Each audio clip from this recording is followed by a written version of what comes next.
नीति सार का सार तत्व से आप क्या समझते हैं? नीति शास्त्र के सार का अर्थ है कि समाज में नैतिक व्यवहार वास्तव में केवल नैतिक संहिताओं द्वारा शासित नहीं होता है, बल्कि मानव के अंतर्निहित मूल्यों द्वारा भी निर्धारित होता है। नैतिकता का सार उस स्थिति में अधिक मायने रखता है जहां निर्णय लेने में हितों का टकराव होता है।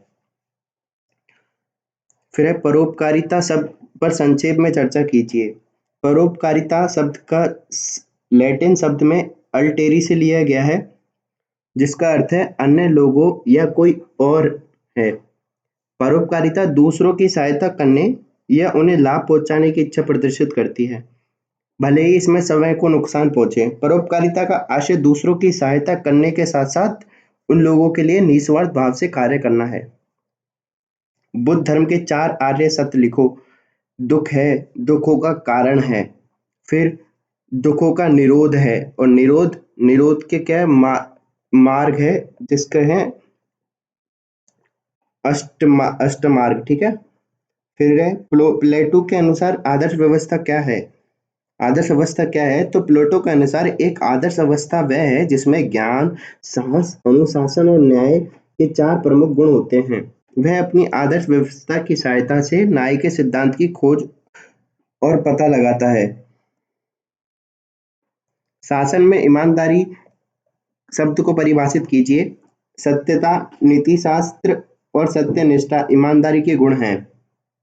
शासन में ईमानदारी का उपयोग शासन प्रक्रिया के अंदर मजबूत नैतिक एवं उचित मानदंडों के अस्तित्व का वर्णन करने के लिए किया जाता है।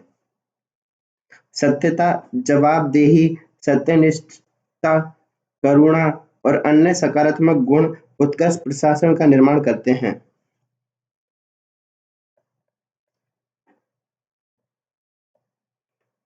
जैन धर्म के 5 व्रतों की व्याख्या कीजिए। पहला है सत्य।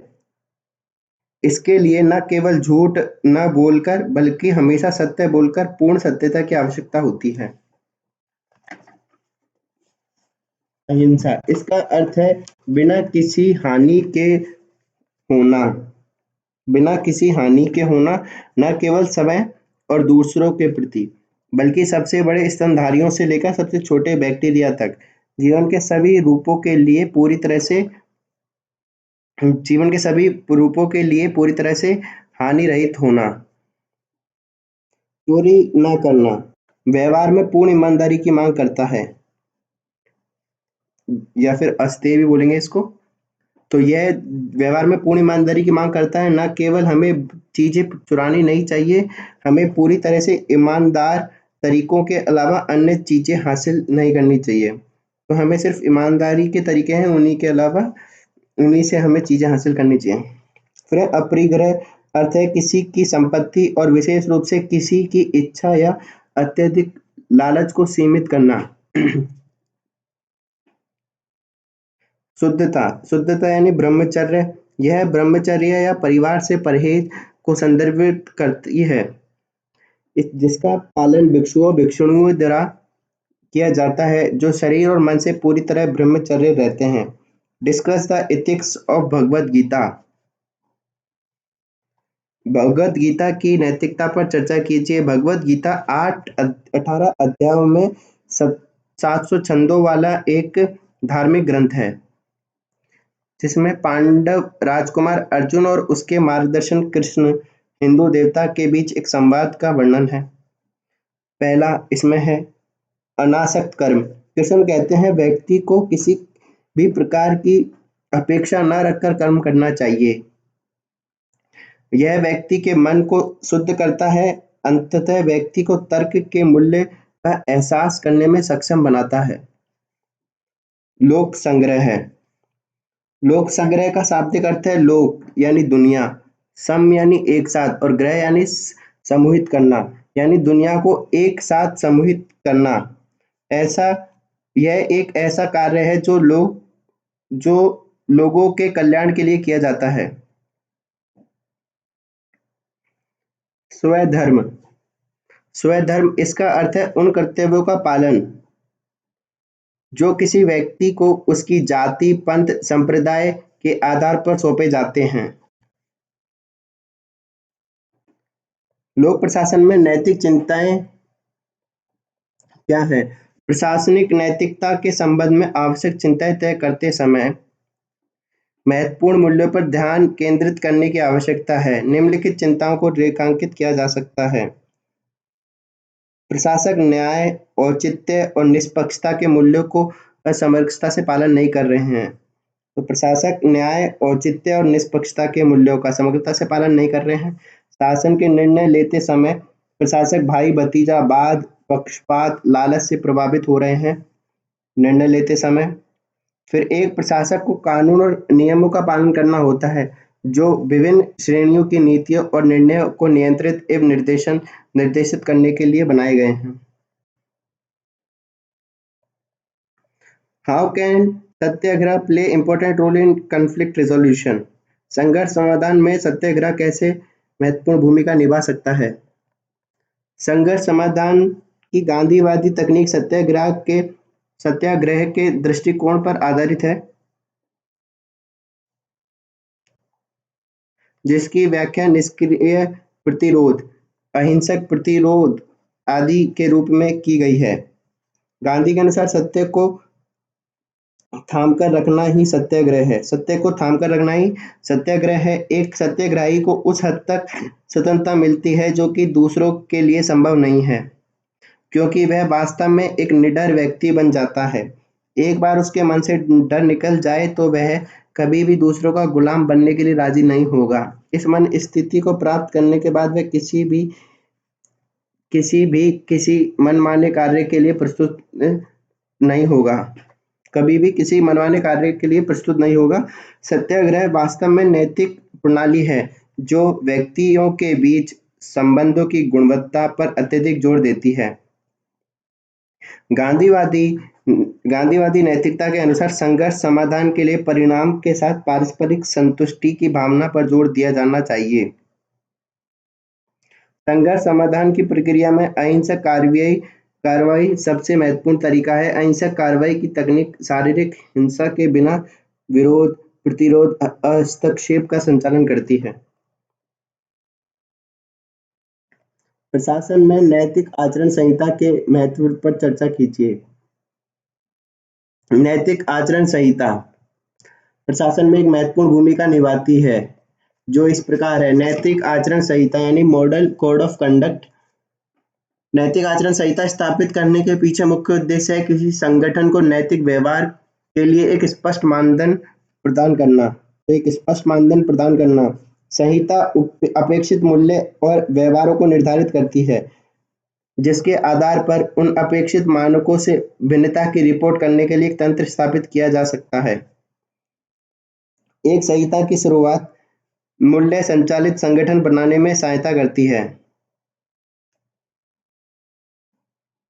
इस संहिता का उद्देश्य सभी प्रबंधकीय निर्णयों का मार्गदर्शन और सभी सामूहिक निर्णयों के लिए एक सामान्य ढांचा तैयार करना होना चाहिए।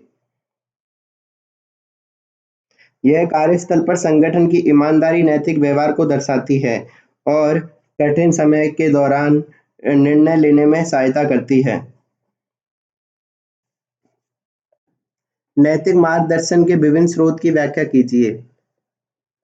नीति शास्त्र दर्शन शास्त्र की एक शाखा है जिसमें मानवीय कार्यों का सही या गलत होने के दृष्टिकोण से व्यवस्थित अध्ययन शामिल है। नैतिक मार्गदर्शन के स्रोत इस प्रकार हैं। कानून। नीति शास्त्र में कानून का नैतिक अर्थ होता है। सेंट थॉमस एक्विनास ने कानून को सामान्य भलाई के लिए तर्क का एक अध्यादेश जिसे समुदाय की देखभाल करने वाले व्यक्ति द्वारा प्रवर्तित किया जाता है के रूप में परिभाषित किया है। यह कार्रवाई का एक तरीका तय करता है। यह लोगों को कार्य करने के लिए प्रेरित करता है या उन्हें कार्य करने से रोकता है। यह एक बाध्यता लगाता है। नियम और विनियमन। यद्यपि कानून मानवीय कारण से उत्पन्न एक अध्यादेश है, लेकिन यह नियम और विनियमों के समान नहीं है। विनियम अक्सर कानून को स्पष्ट करने में सहायता करते हैं, हालांकि कभी-कभी वे उद्देश्य को प्राप्त नहीं करते। विनियम व्यक्ति भलाई पर ध्यान केंद्रित करते हैं, जबकि कानून का उद्देश्य सामान्य भलाई को बढ़ावा देना है। अंतःकरण यह मनुष्य के भीतर की कोई चीज है जो मानवीय कार्यों को नैतिकता को निर्धारित करती है। यह मन का एक विशेष कार्य है जो तब अस्तित्व में आता है जब बुद्धि किसी विशेष कार्य की अच्छाई या बुराई पर निर्णय लेती है। यह विशेष ठोस मानवीय कार्यों पर एक व्यवहारिक निर्णय है। यह एक निर्णय बुद्धि का कार्य है, कोई विचार या भावना नहीं, बल्कि एक बौद्धिक निर्णय होता है। लोक प्रशासन में गैर पक्षपात के महत्व पर चर्चा कीजिए। लोक प्रशासन में गैर पक्षपात एक प्रमुख सिद्धांत है जो सभी नागरिकों के लिए निष्पक्ष और समान व्यवहार की गारंटी देता है, चाहे उनके राजनीतिक विचार कुछ भी हों। लोक प्रशासन में महत्व: निष्पक्ष सेवा वितरण। गैर पक्षपात यह सुनिश्चित करता है कि लोक सेवक और सरकारी एजेंसियां सभी नागरिकों को उनकी राजनीतिक राय के आधार पर पूर्वाग्रह के बिना सेवाएं और लाभ प्रदान करें। साक्ष्य आधारित निर्णय: सार्वजनिक प्रशासकों को महत्वपूर्ण निर्णय लेने होते हैं जो नागरिकों के जीवन को प्रभावित करते हैं। गैर पक्षपात के लिए उन्हें राजनीतिक कारकों के बजाय विशेषज्ञता और सार्वजनिक हित के आधार पर अपने निर्णय लेने की आवश्यकता है। पक्षपात भ्रष्टाचार और सार्वजनिक संसाधनों की बर्बादी से बचने में सहायता मिलती है। इससे कौशल आधारित नियुक्ति और पदोन्नति: गैर पक्षपात लोक सेवकों की नियुक्ति और पदोन्नति को राजनीतिक संबंधों और संबद्धता के बजाय कौशल, अनुभव और क्षमता के आधार पर बढ़ावा देती है। जिम्मेदारी और पारदर्शिता: गैर पक्षपात सरकार के भीतर जिम्मेदारी तंत्र का समर्थन करती है।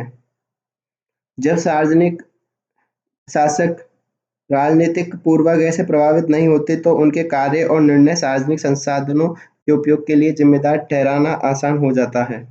सरकारी कार्यों में पारदर्शिता से नागरिक निरीक्षण में सुधार होता है।